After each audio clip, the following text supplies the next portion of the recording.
네, 반갑습니다. 휴림 로봇 주주 여러분들, 여러분들의 차트 보는 실장, 차 실장 인사드리도록 하겠습니다. 자, 일단 오늘도 이 로봇주들이 완전히 시장을 장악을 하면서 휩쓸고 있다가 현재 이 휴림 로봇뿐만 아니라 전체적인 로봇주들이 이렇게 윗골이 길게 달리면서 어느 정도 이 차익 실현 매물이 나오고 있는 상황인데요. 일단 어제도 그렇고 오늘도 그렇고 우리 휴림 로봇 폭등에는 큰 이유는 없었어요. 뭐 큰 이유는 없었고 이 폭등의 이유에는 여전히 이 CES에서 생긴 로봇에 대한 관심이나 이 섹터에 대한 기대감으로 인한 매수세가 이렇게 이제까지 쭉 이어져 오면서 올라온 상황이라고 보시면 되겠고, 특히나 우리 휴림 로봇은 어제 코스닥 거래량 1위를 차지하면서 거래대금은 5,441억 원을 돌파해 줬는데, 뭐 세부 사항 같은 경우에는 투자자 매매 동향을 한번 보면서 살펴보도록 할게요. 자, 이렇게 투자자별 매매 동향을 봤을 때는 외국인도 그렇고 이 기관까지 웬만하면 최근 같은 경우에는 순매수세로 돌아섰고, 이 개인 같은 경우에는 단기 차익 실현 물량을 챙기면서 대부분 이렇게 매도하는 상황을 보여줬는데요. 뭐 이것뿐만 아니라 전체적인 상황을 살펴봤을 때 외국인하고 기관들, 특히 외국인 같은 경우에는 기존에 계속해서 이런 식으로 유지해 주던 이 매도세를 12월 말부터는 이 순매수세로 바꾸더니 그 이후로는 대부분의 이 스탠스 자체를 매수세로 유지해 주면서 일관된 스탠스를 보여줬어요. 이 그중에서도 특히 가장 중요한 건 12월 29일 날 있죠. 12월 29일 날 이날 한번 보시면은 원래는 외국인들 같은 경우에 뭐 5,000주, 13,000주, 13,000주 이런 식으로만 조금씩 매집을 하다가 29일 날 이렇게 개인들이 내놓은 물량을 전부 다 싹쓸이하면서 이 64,000주를 한꺼번에 매집을 했죠. 그러면서 여기서부터는 포지션을 크게 가져가 줬는데, 이 차트랑 한번 비교해 보시면 왜 외국인 물량이 중요한지 바로 이해가 되실 거예요. 자, 지금 한번 비교해 보시면 외국인들이 순매수세로 돌아선 게 12월 22일부터잖아요. 그죠? 그래서 차트도 한번 보시면 그동안 가격 조정을 받고 이렇게 횡보하면서 기간 조정을 받다가 딱 핸들을 틀어서 상방으로 추세를 바꿨던 때가 언제요? 바로 여기부터잖아요, 여기. 그래서 12월 22일 날 이날 매매 동향을 한번 지켜봐도 똑같습니다. 여기서부터 매도세에서 순매수세로 돌아섰던 때, 이때 방향을 틀어서 올라오기 시작을 했죠. 그러면서 거래량 터트리면서 완전 상방으로 틀었던 때가 언제예요? 보시면은 12월 29일. 이날도 12월 29일이죠. 딱 일치한다라는 걸 봤을 때 우리가 여기서 알 수 있는 점은 결국에 이 수급을 모두 움직이는 거는 외국인밖에 없다. 이렇게 볼 수가 있겠죠. 그리고 여러분도 알다시피 이 외국인들이나 기관 같은 경우에는 한 번에 많은 자금을 집행할 수 없기 때문에 하루 이틀 보고 들어오는 이 단기 트레이딩의 성격보다는 어느 정도 기간을 두고 여유 있게 매집을 하면서 물량을 충분히 모았다가 나중에 분할 매도하면서 수익을 챙겨가는 형식이기 때문에 이제까지의 매매 동향을 봤을 때 지금의 시점이 완전히 고점이다 라고 하기에는 그 시기는 아직 이릅니다. 다만 이제까지 올라온 폭이나 뭐 기간적으로 봤을 때는 한 번 조정의 시점이 오면 정말 세게 올 수도 있기 때문에 이런 리스크에 대한 생각도 하시고 대비를 해야 진짜 고점이 왔을 때 매도를 할 수가 있는 거고요. 자, 그럼 차트 분석은 여기까지 하고 지금부터는 휴림 로봇에 대한 펀더멘탈을 좀 알아볼게요.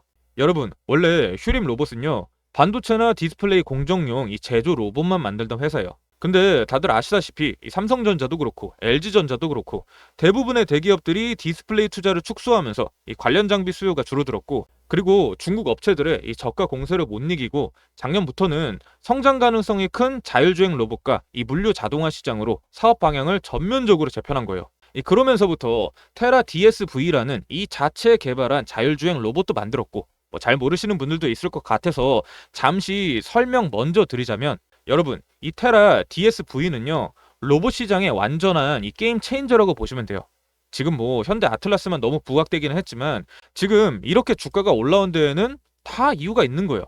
그래서 이 테라 DSV가 어떤 놈이냐면, 얘는 기본 자율주행 플랫폼 위에 로봇팔, 컨베이어 벨트, 소화기, 카메라 등등 상황에 맞게 모듈을 뺐다 꼈다 할 수가 있어요. 뭐 예를 들면 여러분 레고 알죠? 레고.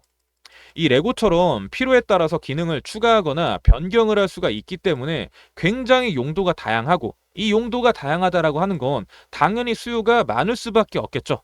뭐 그리고 이것뿐만 아니라 2025년 7월에는 자동화 솔루션 전문 기업인 이 트위니하고 전략적 업무 협약까지 체결했습니다.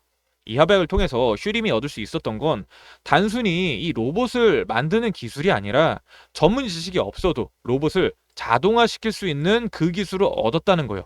예를 들어 기존에는 자동화 공장에서 로봇을 도입시키려고 하면 복잡한 코드를 몇 달 동안 작성해서 시스템을 구축해야 됐거든요. 이게 무슨 말이냐면 이런 스마트 팩토리에 로봇이 와서 일을 하려고 하면 얘가 어느 방향까지 왔다 갔다 해야 되는지, 또 물건은 어디다가 놓고 어디로 옮겨야 되는지, 이런 세세한 동작들을 구현하기 위해서는 몇 달 동안이나 명령 시스템을 구축하는 작업이 필요했는데, 이번에 휴림 로봇이 새롭게 개발한 이 TCS 기술은요, 그냥 관리자가 드래그하면서 마우스 딸깍 몇 번만 하면 원하는 동선에서 일할 수 있게 로봇이 세팅이 된다는 겁니다.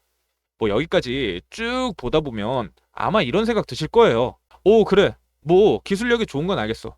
그래서 휴림 로봇의 고점은 어디고 언제 매도해야 되는데 라고 생각하실 수가 있을 것 같아서 지금부터는 이 부분에 대해서 말씀해 드릴 테니까 지금부터는 진짜 집중해서 잘 들으셔야 됩니다. 여러분, 지금 웬만한 로봇 관련주들을 한번 살펴보시면 대부분의 기업들이 이런 식으로 전략적 투자를 진행을 하거나 아예 지분을 싹 쓸어와서 경영권을 인수하고 있죠. 그 중에서도 특히 이 현대 같은 경우에는 보스턴 다이나믹스를 인수한 다음에 아틀라스를 출시해서 대박을 쳤고, 레인보우 로보틱스도 삼성전자의 투자를 받고서 급등을 계속해서 이어오고 있는 상황인데, 우리 휴림도 조금 있으면 인수합병이 돼서 대대적인 조직 개편이 있을 예정이라고 합니다.